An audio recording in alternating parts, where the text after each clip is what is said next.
We're talking about Hasidut, being a Hasid. So how I want to be a Chassid, Rabbi? I want to start doing, showing I love Hashem. I want to do things before He asks me. I want to do whatever Hashem will make Him happy, even if He doesn't ask me to. I want to go beyond the letter of the law. So what do you do? Number one, you have to know there's Hasidut b'maaseh, with your deeds. Then there's how you do the deed. It's another way of Hasidut. And finally, the third one is kavanah. What's your intention? So therefore, we're going to talk about the first part, which is the deeds. What deeds should I do? There's a chassid in between us and Hashem. There's being a chassid between us and another person. So therefore, we said, what's a chassid between us and Hashem? A person who does the mitzvot according to all opinions, to satisfy all opinions, right? More than the letter of the law that dictates. So that's a person who chassid in doing the mitzvot between him and Hashem. But then there's a chassid between us and another person. What's on us and another person? Where you look to do good to others, right?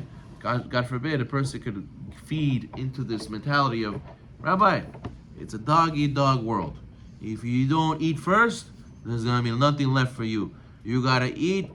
Everybody else, pasholte, I don't care. Let everybody walk out. If there's nothing left for them, tough noogies for you. It is what it is. No, I will not cry for you. If you want, be like me, be tough, be strong, do for yourself. If not, you're a loser, and it's not my problem. Right? A person can, God forbid, live in a society where they think that that's the mentality, right? Dog-eat-dog world, survival of the fittest. And the Hasid, it doesn't do that. Hasid, he loves every Jew, and he wants to do only good to the other Jew, and he doesn't even have to be asked by the other Jew to do good for him. He just wants to do good for him because he wants to do the best for his friend. He's always going to try to help the other person as much as he can. He doesn't even want to be a burden to the other person, right? A Hasid, what does he do when he's davening in shul? He doesn't go with his chair. He doesn't want to be a bother to anybody. The Hasid, he'd rather go downstairs second time than to ask somebody else over there to bring him something. I don't want to bother anybody. I want to do it myself. Hasid, right?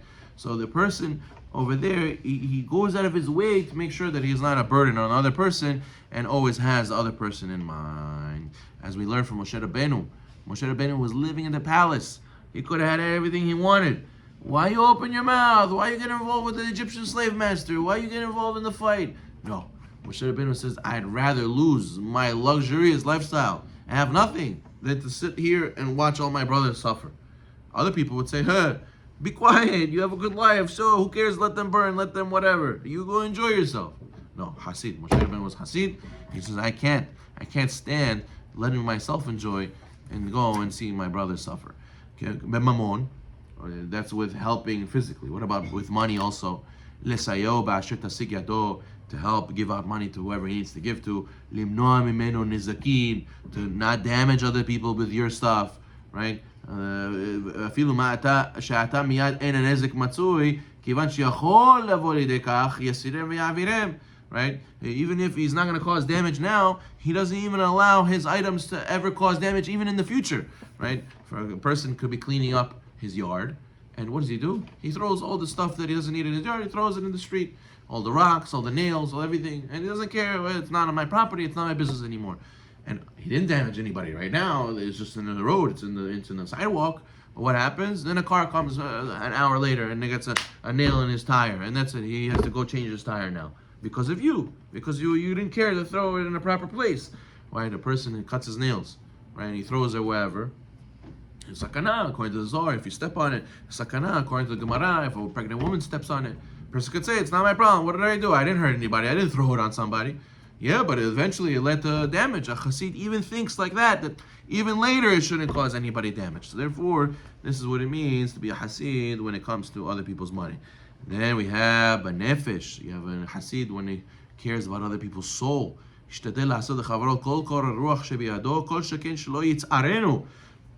sure, he tries to make his friend feel good. You tell him, come, bed, come, sit, eat and drink, be comfortable, mikasa to casa. He goes and he's always mechubat to everybody, gives kavod. And then he obviously even much more so he doesn't try to make anybody suffer.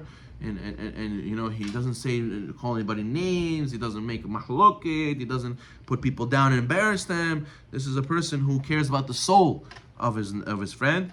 And like we said, if there's a mitzvah of Hashevat Aveda, returning a lost object, how much more so there's a mitzvah to return the guy's lost soul. If his soul is lost, make him chozeh b'tshuva. You think about him, say, hey, listen, you know what? Let me call this guy. If we call him, he's gonna feel like, we have to massage him. Figuratively, we have to bring him to shul, and because you love his neshama, you care about his neshama. You could have went to shul and not knock on his door, and who cares about him, right? No, I care about him also. He has to come to shul too, and I tell him, listen, we have friends, we have kiddush, we have a shiur, come, this, that, make it exciting for him. That shows that you are Hassid, you love your fellow banefesh, you love him in his soul as well. And then the Rekiva Eger, there's a famous story that he had a guest at the Seder, the Pesach Seder, and they had 4 cups of wine.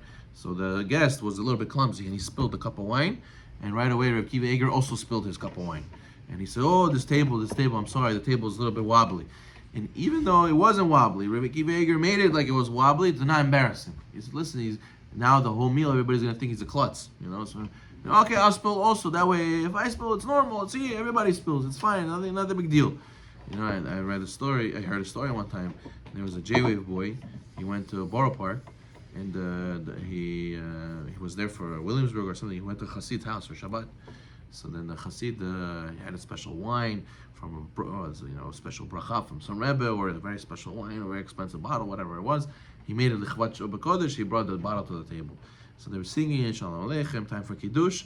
He called his little kids. So this Bukhari boy is sitting at the table, and all the kids came running in. They're all rowdy, So he opened the bottle of wine, whatever it was, to do Kiddush. The kids came and knocked the bottle out, and it fell on the floor, it broke, the whole wine, everything gone.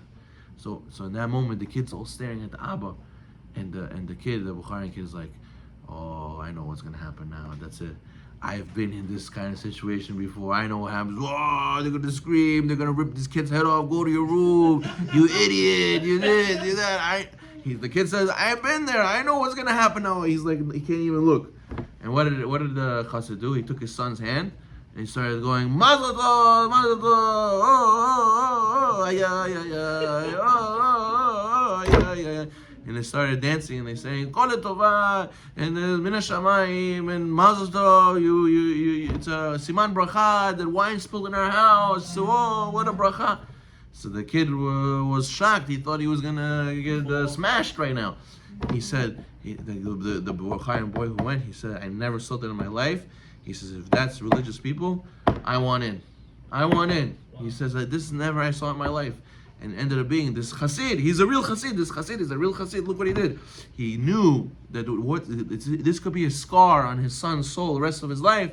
He ended up making it that he cared for his neshama. And he knew this is better for him. It's better for him to be to do this instead. And what? And he made it. And he fixed the neshama of the other guy also. He made the other guy be closer to Hashem. So this is what it means to be a Hassid. V'ine, Gemilut Chassidim Vikar Gadol Hassid. Doing chesed to another person is a important part of being Hassid. Gemilut Chasadim, Chassid and Chasadim is the same thing. And the Gemara Sechei Yevamot says, Rava says, Kol shmi sheyesh lo shosha midot halalo biyadu shemu zaro shel Avraham Avinu. Whoever has these 3 traits are known to be from the children of Avraham Avinu. Rahman, Baishan, Gomel Hasadim. You're merciful. You have shame.